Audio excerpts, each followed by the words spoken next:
아멘. 오늘은 특별히 우리 세종하람교회가 설립된 지 만 2년을 맞이하는 기념주일입니다. 우리 교회는 6월 넷째 주 주일을 우리 설립 기념주일로 우리 삼고 있는데요. 오늘 2주년을 맞이하는 기념주일에 주 안에서 하나 되어는 교회를 이루라 라는 말씀으로 주의 음성을 이 시간 얻었으면 좋겠습니다.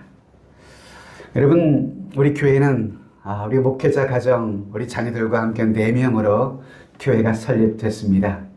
개척 멤버는 아무도 가족교회는 없었습니다. 개척하고 첫 6개월 가까이는 주일에 가족 넷이서 늘 하나님을 주일 예배를 드렸습니다. 이후에 우리 연로하신 목사님이 이후에 교회 등록을 하시고 또 이후에 믿음의 가족들이 함께 이렇게 오셔서 함께 교회를 이루어가고 있는데요. 또 새벽이면 사모와 둘이서 더위 속에서도 추위에도 우리 새벽에는 난방도 안 나오거든요. 그래서 오늘 특별히 2주년을 기념해서 우리 교회가 냉난방기를 지난 주간에 이렇게 비치해 놓았습니다. 할렐루야. 새벽이든 저녁이든 시원하게 따뜻하게 이제 하나님을 찬양하며 예배할 수 있게 된 것 감사를 드립니다. 그렇게 새벽을 깨우며 우리 부부가 기도했는데요. 그렇게 시작된 우리 교회가 어느덧 2년이라는 시간이 이렇게 빠르게 흘러간 것 같습니다. 여러분, 지난해 설립 1주년 때 여러분께 전해드린 말씀 기억나시나요? 설립 1주년 때 이러한 제목으로 주의 말씀을 전했습니다. 작지만 결코 작지 않은 교회. 빌라델비아 교회 계시록의 말씀을 통해서 작은 교회지만 적은 능력으로 큰 일을 감당했던 교회처럼 우리 교회가 그런 교회가 됐으면 좋겠다. 그런 바람으로 함께 은혜를 나누었었는데요. 자, 여러분, 하나님이 쓰시는 교회란 어떤 교회일까요? 여러분, 우리의 생각과는 좀 다른 것 같습니다. 여러분, 큰 교회라고 크게 쓰임을 받을까요? 작다고 해서 적게 쓰임을 받는 교회일까요? 아닙니다, 여러분. 하나님은 어떤 교회의 외적 사이즈를 따라서 쓰시는 여부를 좌우하시는 분은 아니신 것 같습니다. 하나님은 준비된 교회, 주님을 사랑하는 교회, 주를 위해 쓰임받기를 간절히 원하며 성도들이 헌신하는 교회, 그런 교회를 통해서 지금도 당신의 뜻을 이루어 가시는 교회인 줄로 믿으시면 아멘. 예, 그런 교회를 쓰십니다. 오늘날 보면 참 교회들이 많이 있습니다. 교회의 형태들도 참 다양합니다. 저도 지난 30여 년 목회를 하면서 여러 교회를 섬기고 경험을 하면서요. 제가 섬긴 교회 중에는 교인도 많고 최고의 좋은 시설을 갖춘 교회도 있습니다. 또 어떤 교회는 규모가 작기도 한 그런 작은 교회도 있었습니다. 섬긴 여러 교회들의 형편, 외적 형편과 모습은 비록 다양했지만 그 교회들마다 처한 환경 속에서 교회로서의 역할, 본연의 사명을 감당하기 위해 충성스럽게 열심을 다하는 그런 교회를 보면서 저도 많이 도전을 받았습니다. 자, 여러분은 어떻습니까? 여러분들은 지금까지 신앙생활을 해오시면서 여러분 보시기에 어떤 교회가 가장 좋아 보이셨을까? 전 오늘 본문에 나오는 초대교회의 모습을 보면서 우리는 어떤 교회를 지향해야 하는지, 지양이 아니라 지향해야 하는지 함께 초대교회의 모습을 보면서 2주년을 맞이하는 기념주일에 영적 도전을 함께 얻었으면 좋겠습니다. 여러분, 왜 초대교회를 살펴야 할까요? 초대교회는 모든 역사 이래로 지상 모든 교회의 모델링이 되는 교회이기 때문에 그렇습니다. 자, 본문에 여러분 초대의 교회를 이루었던 신약의 첫 교회, 그 첫 교회의 구성원들을 보면 아주 다양했습니다. 각기 다른 배경을 가지고 있었고 다양한 성향을 가진 사람들이 교회에 모였습니다. 그들은 오순절날 베드로의 설교를 듣고 성령의 이끄심과 충만함으로 예수를 믿게 됐습니다. 그래서 조금 전에 말씀을 읽었듯이 당일 세례를 받은 사람만 3,000명이 가까이 됐습니다. 자, 여러분 생각해 보세요. 3천 명이 예수를 믿고 세례를 받는 모습, 참 장관이었을 것 같습니다. 아마도 지금처럼 여러분 약식 세례가 아니었을 거예요. 물가에 가서 침수 세례를 받았을 것으로 그렇게 예상이 되는데요. 12사도들이 3천 명이 되는 사람들에게 세례를 주려면 아마도 적지 않은 시간이 걸리지 않았을까 하는 생각을 해보게 됩니다. 자, 그런데 놀라운 점이 있습니다. 이렇게 다양한 구성원들이 한 교회 공동체에 모였는데 이 사람들이요, 마음을 같이 했다는 것입니다. 46절을 보실까요?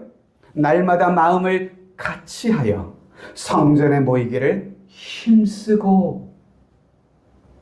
각양각색, 각기 다른 배경과 문화, 인종이 다른 사람들이 한 교회 공동체를 통해 모였음에도 불구하고 그들은 같은 마음을 가지고 하나의 공동체를 이루어 갔다는 것입니다. 그래서 그들은 온 백성에게 칭송을 받았다라는 것이죠. 이러한 초대교회의 모습, 그 모습은 교회된 저와 여러분들이 어떠한 교회를 우리 또한 이루어 가야만 하는지, 또한 교회의 지체된 우리들은 어떤 모습으로 살아야 하는지를 보여주는 중요한 모범이라 이렇게 생각이 됩니다.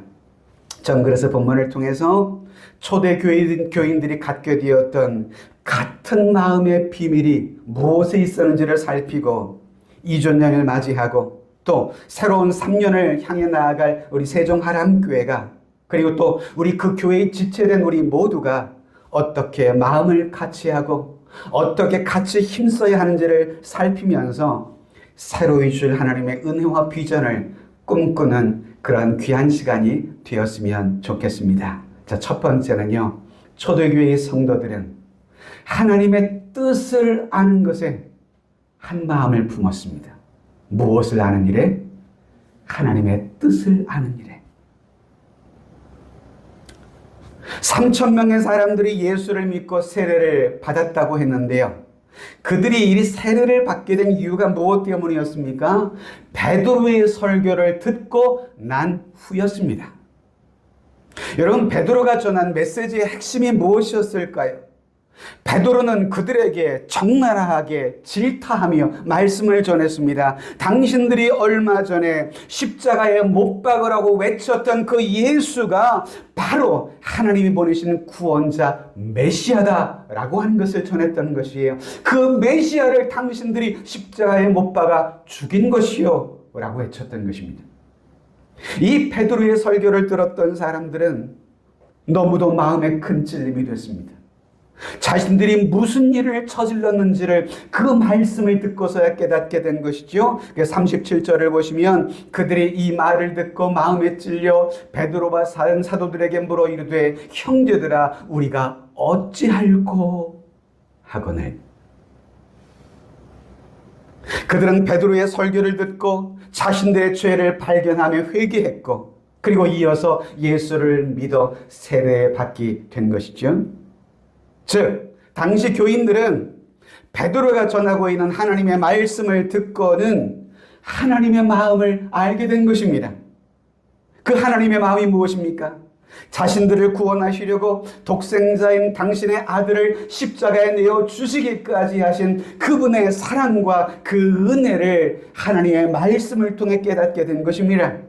그래서 그 하나님의 마음이 어떤지 그 하나님을 더욱 알기를 원했던 것입니다. 그래서 그들은 사도들의 가르침을 더욱 받기를 원했던 것이죠. 이처럼 초대교회 성도들이 예수를 믿은 후에 가장 먼저 한 일이 무엇입니까? 오늘 42절에 보면 그들은 사도들의 가르침을 받았다는 것입니다. 그들이 사도의 가르침을 받아 서로 교제하고, 그래서 사도들은 그들이 예수님으로부터 배운 하나님의 말씀을 모인 성도들에게 힘써 전하며 가르쳤습니다.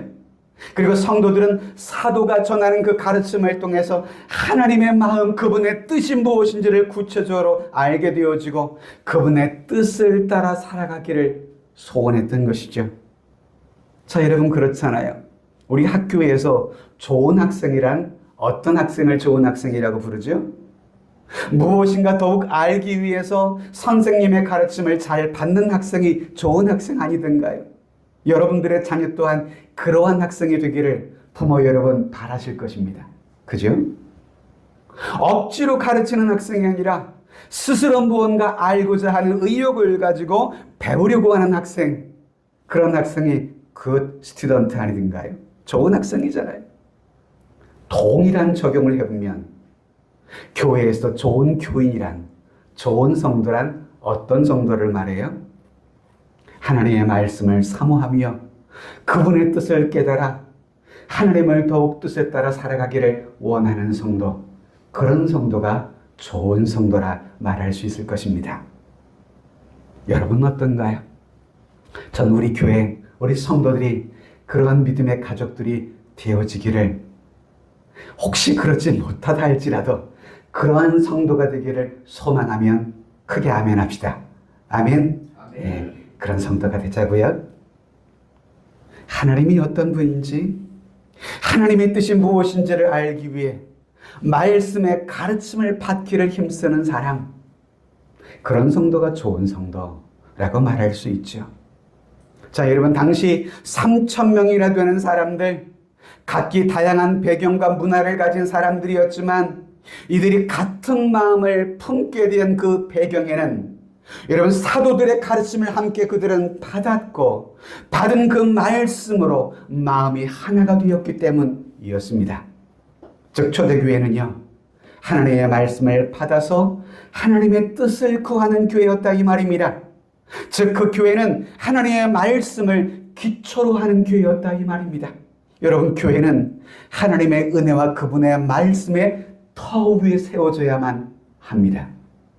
인간이 어떤 교제의 기초가 되어지면 안 됩니다. 제가 한 17, 18년 됐네요. 15, 16년 됐는데요. 제가 교회를 청빙받기 위해서 여러 교회에 이렇게 이력서를 내던 가운데 서울에 있는 잠실 근처의 어느 교회를 오라고 그래서 한번 면접을 쳐갔습니다. 그랬더니 그 교회는 보니까 어떤 큰 교회에서 뭐 안수 집사님과 권사님과 몇몇 분들이 떨어져 나와서 자체적으로 교회를 설립하고 그리고 그 교회에 목회자를 청빙하려고 했던 그런 교회였었어요. 이런 교회는 참 조심스럽습니다. 목회자 입장에서는. 자신들끼리는 끈끈하고 똘똘 뭉쳐 있거든요. 그런 사람들이 함께 하나가 되어서 교회를 설립한 것이거든요. 그런데 그런 교회이기에 자칫 목회하던 목회자와 어떤 문제 때문에 갈등이 생기면 목회자는 떠나야만 합니다. 참 척박한 목회 현장이 그런 곳이라 이렇게 말할 수가 있지요. 사모와 기도하면서 그 교회는 가지 않기로 그렇게 거절을 했던 기억도 납니다. 자신들끼리는 너무너무 똘똘 뭉쳐가지고 늘 먹고 마시고 교제하고 볼링도 치고 등산도 가고 골프도 치고 아주 뭐 똘똘 뭉친 교회예요. 여러분, 교회는 그런 인간적 교제가 중심이 기초가 돼서는 안 돼요. 하나님과 그분의 은혜, 그의 말씀의 기초가 되어지는 교회여야 합니다. 하나님의 말씀과 그래서 그분의 뜻을 아는 것은 중요해요. 더욱이 더 중요한 것은 하나님의 뜻인 그분의 말씀을 따라 순종하며 행하는 삶이 더 중요한 거예요. 그래서 마태복음 7장에서 주님께서 말씀하기를 그러므로 누구든지 나의 이 말을 듣고 행하는 자는 그 집을 반석 위에 지은 지혜로운 사람 같으리니 비가 내리고 창수가 나고 바람이 불어 그 집에 부딪히되 무너지지 아니하나니 왜요? 이는 주추를 반석 위에 놓은 까닭이라 말씀합니다. 여러분, 하나님의 말씀은 우리 모든 성도들의 믿음의 기초 반석입니다. 그래서 하나님의 말씀 위에 나의 믿음의 터를 굳게 세우고 행할 때에야 믿음이 견고해지고 흔들리지 않는 것이죠. 여러분, 우리 사람이 살다 보면 비바람 폭풍우를 만난 것과 같은 환난과 어려움을 성도들 신앙생활 때도 만날 수가 있거든요.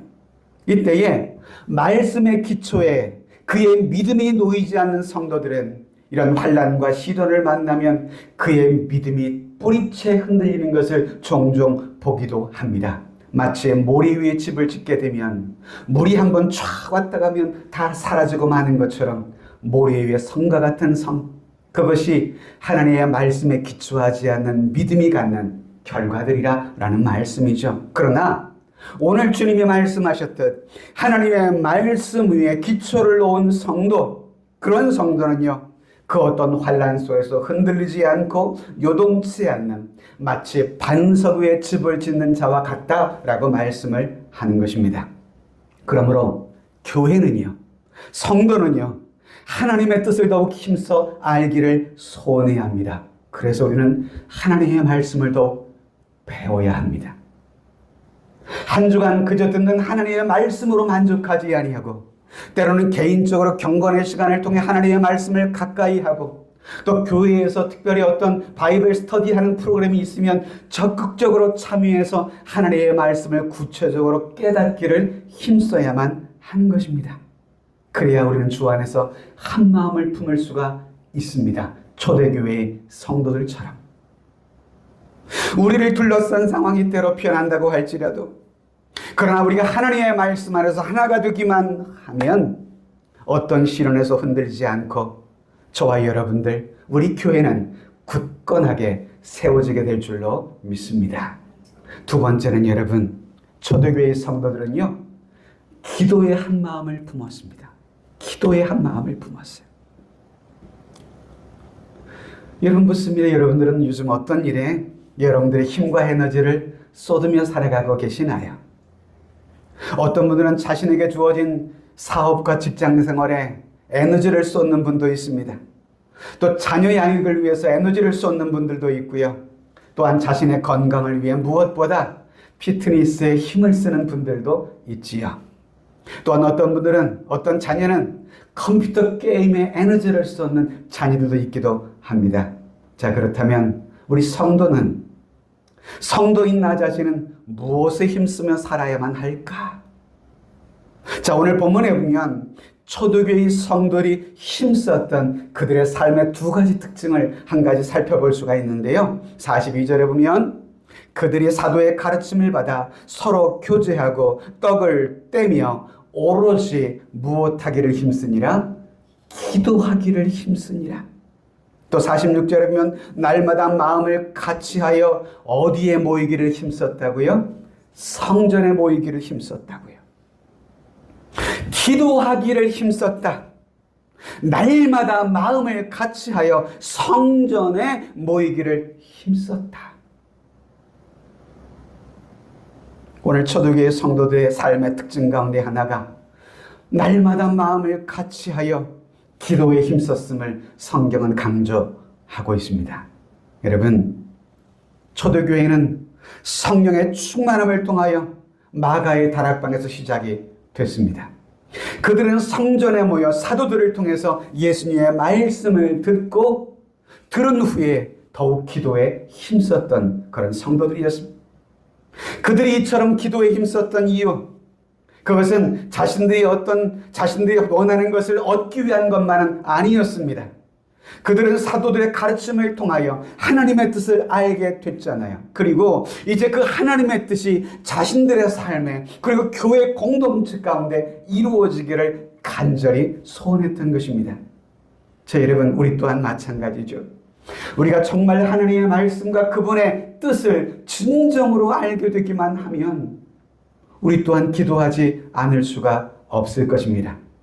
이처럼 하나님의 마음을 품고 기도하면 모든 교회 성도들은 하나님의 마음 안에서 하나가 되는 것입니다. 사실 초대교회는요, 환난 때도 함께 기도로 하나가 된 사례가 있습니다. 복음을 전하던 베드로가 갑자기 체포가 되어서 감옥에 투옥되는 일이 벌어졌거든요. 교회의 지도자가 갑자기 여러분 교도소에 가게 된 거예요. 자칫 교회가 큰 시험에 빠질 수 있는 상황 아니었습니까? 그런데 이런 시련의 때 교회가 했던 일이 무엇이었습니까? 그들은 함께 저녁에 모여서 베드로를 위해서 온 교회가 기도했습니다.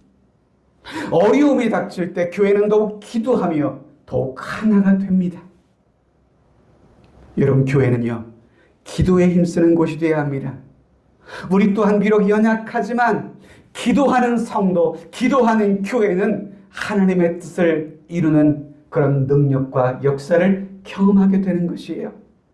그런 의미에서 저는 우리 세종하람교회가 새로운 3년을 맞이하면서 기도하는 일에 더욱 힘쓰는 교회가 되어지기를 간절히 목회자로서 소망해 봅니다.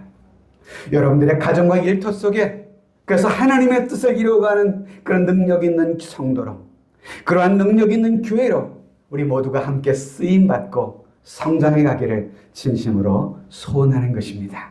세 번째는요, 초대교회 성도들은 성도들의 교제를 통해서도 하나가 됐어요. 초대교회 성도들이 했던 일 46절을 다시 볼까요?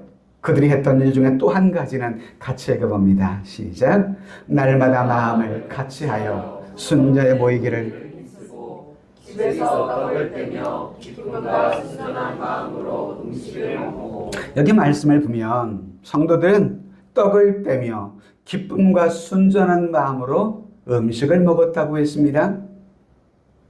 여러분, 당시 성도들은 집에서도 모일 때마다 떡을 뗐어요.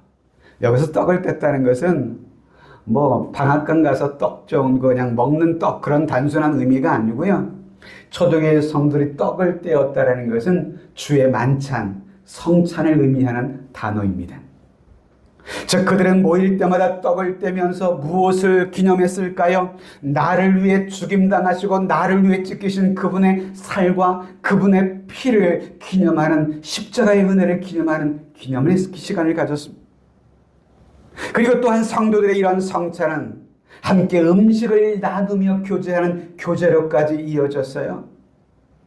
여러분, 성경에 성도들이 모여서 음식을 나누었던 이 교제, 이 무엇이 이것이 그처럼 중요하기에 성경에 이 사실을 적시해 놓고 기록해 놓았을까요?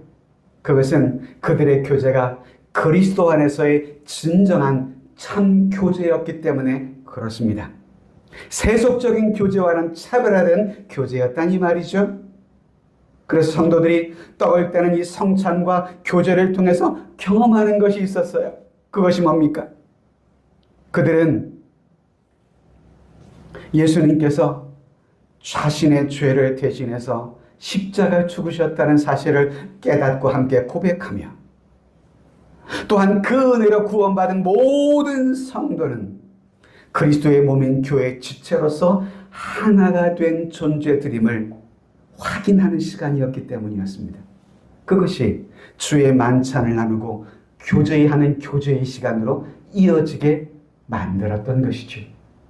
오늘도 예배 후에 함께 떡을 나눌 것입니다. 떡을 나누며 생각하고 먹읍시다. 뭐를요? 우리가 그리스도 안에서 한 지체로서 하나가 된 자들이구나 라고 하는 것을 확인하는 시간.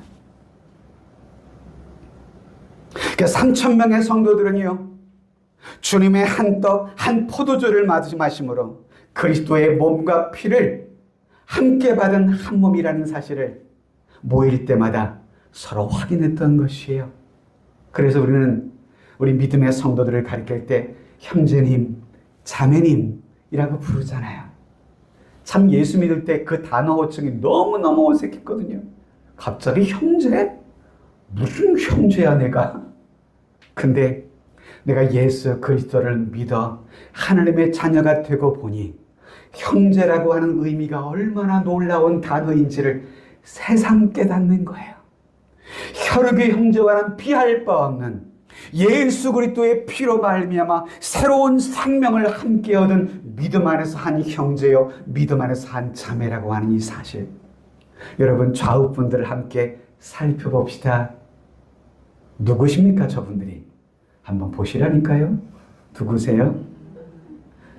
눈으로 한번 말해봅시다. 믿음 안에서 한 형제요, 자매라고 하는 사실을 말입니다. 우리는 별개의 존재가 아니올시다. 우린 그리스도 안에서 하나가 된 존재들이며 그러한 관계 가운데 맺어진 사람들이라는 것을 말입니다.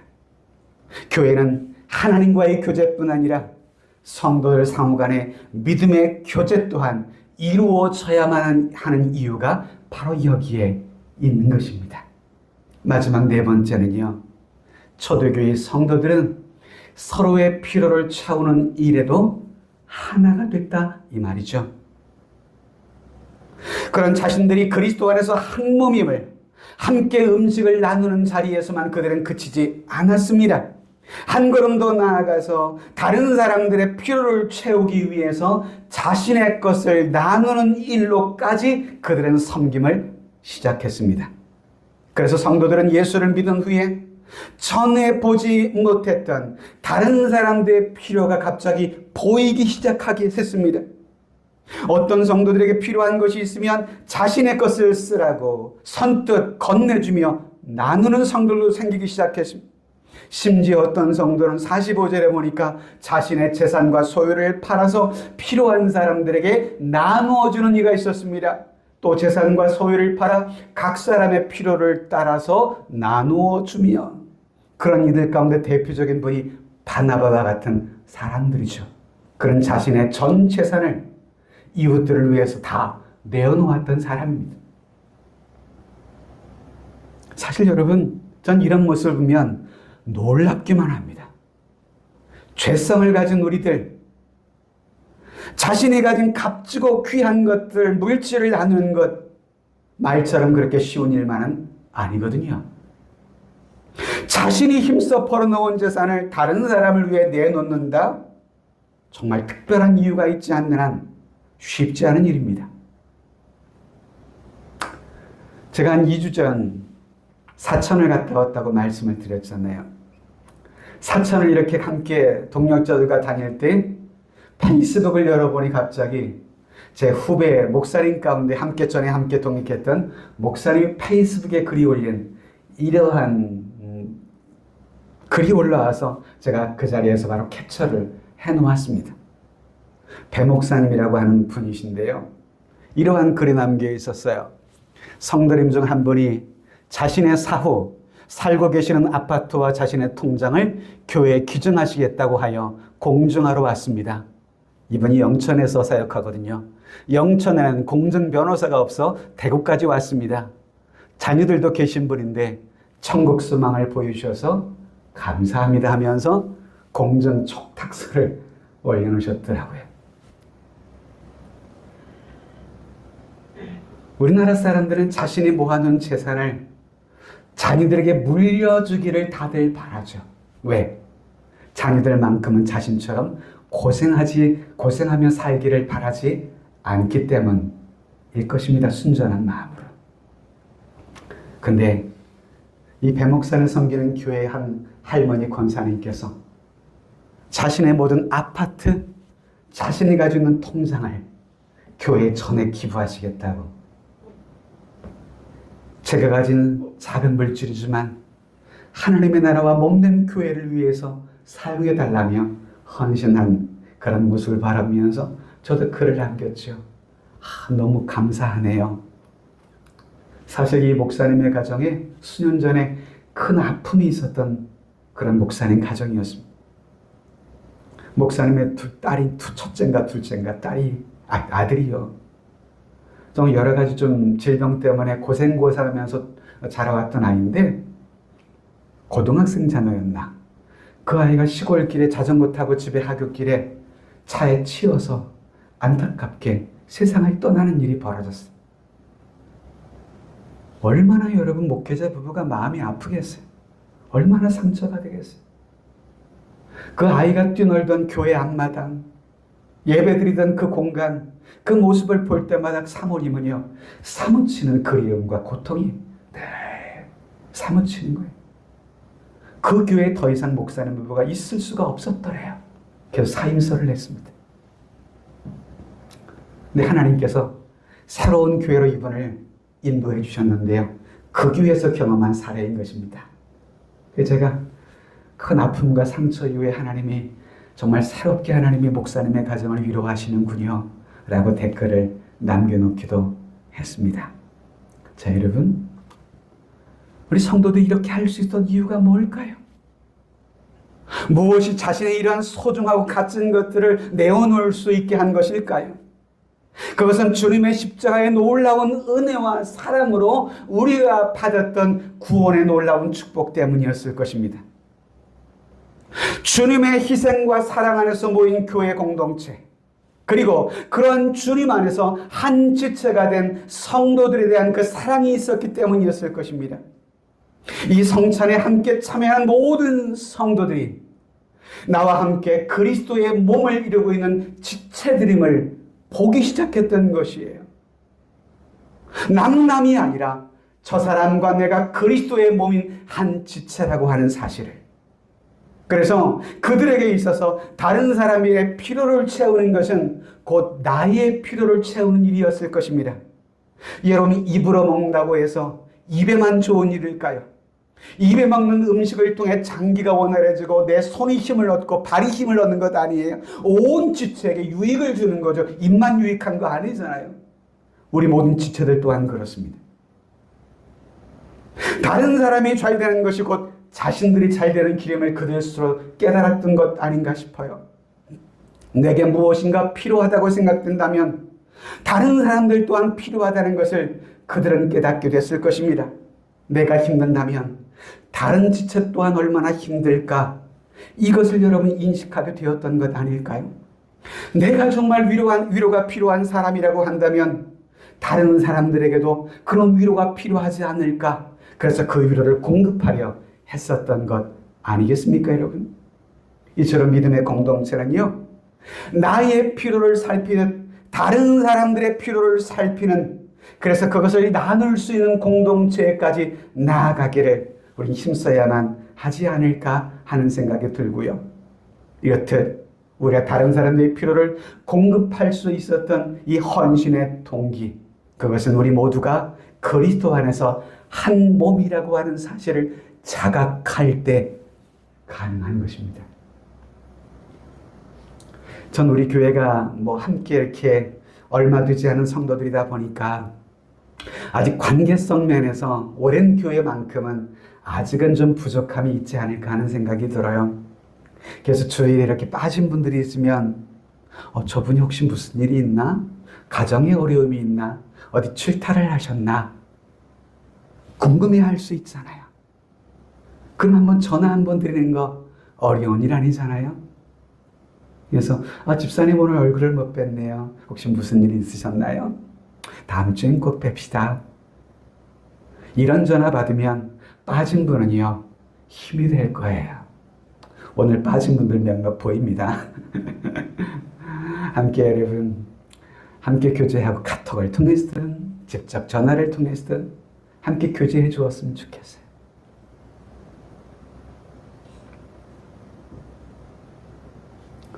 주께서 나를 사랑하셨듯 내가 받은 그 사랑을 가지고 또한 이웃을 사랑하는 삶, 이것이 내게 주신 하나님의 주님의 계명 아니던가요? 요한복음 13장을 보시면 새 계명을 너희에게 주노니 서로 사랑하라. 내가 너희를 사랑한 것 같이 너희도 서로 사랑하라. 12절에 보면 내 계명은 곧 내가 너희를 사랑한 것 같이 너희도 서로 사랑하라 하는 이것이니라. 또한 사도 베드로도 베드로전서 1장에서 이렇게 말씀합니다. 너희가 진리를 순종함으로 너희 영혼을 깨끗하게 하여 거짓이 없이 형제를 하기에 이르렀으니 마음으로 뜨겁게 무엇하라고요? 서로 사랑하라고요. 주님의 몸인 교회에 소속되어 있는 모든 성도들, 우리가 잊지 말고 기억해야 할 것은 우리 모두가 그리스도 안에서 한 몸이라고 하는 사실 반드시 잊지 않았으면 좋겠어요. 서로의 부족함들, 서로 상호간의 공급함을 통해 채워줄 수가 있고요. 그렇게 해서 주님의 몸인 교회는 건강하게 자라갈 수가 있는 것입니다. 자, 말씀을 이제 맺어보려고 합니다. 초대교회가 예수 그리스도의 몸된 교회로서 가지는 가장 중요한 하나의 특징이 있다면 이러한 하나됨이었습니다. 주 안에서 하나가 됨. 성도들이 같은 마음을 가지고 함께 행하는 교회, 그것이 초대교회가 우리에게 보여주는 아름다운 모습이었는데요. 이런 모습은 결코 우연이 아니었습니다. 그들은 원래 다른 생각, 다른 가치관, 다른 문화, 다른 인종의 사람들이었습니다. 그런데 그들이 사도들의 가르침을 받고 하나님의 말씀을 배우며 그 말씀을 배운 후에 함께 기도하며 그분의 말씀과 뜻 안에서 같은 마음을 가지고 행하기를 소원했던 것입니다. 그래서 그들은 성찬을 떼면서 그리스도의 몸된 교회의 지체들임을 서로 확인하고 믿음의 한 가족이라는 사실을 깨달았던 것이죠. 그래서 서로를 마치 자신의 몸처럼 소중하게 여기고 사랑하며 서로의 부족한 필요들을 나누고 채우며 살았던 것입니다. 오늘 우리 사회는요, 여러 가지 이슈를 가지고 마음이 갈리고 극심한 분열과 다툼의 때를 우리 좀 대한민국은 겪고 있습니다.